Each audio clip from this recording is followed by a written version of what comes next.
রাদিয়াল্লাহু আনহু তিনি বলেন, আল্লাহর নবী সাল্লাল্লাহু আলাইহি ওয়াসাল্লাম বলেছেন, যে সমস্ত বান্দারা আমার হজ করে, যে সমস্ত বান্দারা আল্লাহর ঘর তাওয়াফ করে এবং আল্লাহর ঘর তাওয়াফ করতে গিয়ে অশ্লীল কাজ করে না, অনর্থক কর্ম করে না, অনর্থক কথা বলে না, হজ করে, সে ব্যক্তি হলো এমন নিষ্পাপ, একজন মায়ের পেট থেকে যেরকম নবজাতক শিশু দুনিয়ার জমিনে আসে তার যেরকম কোনো পাপ থাকে না, একজন হজকারী ব্যক্তি আল্লাহ তাআলার নিকট এরকম নিষ্পাপ। এখানে হাদিস কেউ আছে?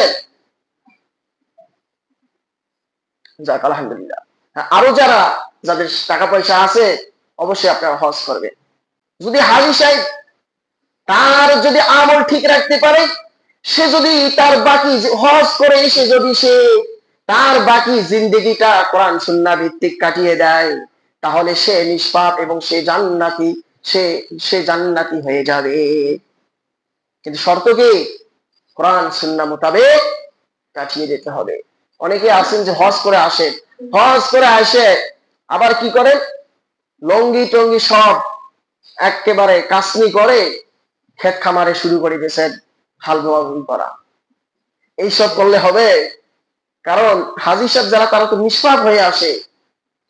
নিষ্পাপ কেমন? একজন শিশু মায়ের পেট থেকে যখন একজন শিশু জন্ম লাভ করে, তার কি কোনো গুনাহ আছে? সে কি দুনিয়ার জমিনে এসে কোনো ধরনের গুনাহ করেছে? করে নাই। একজন হাজী সাহেব এরকম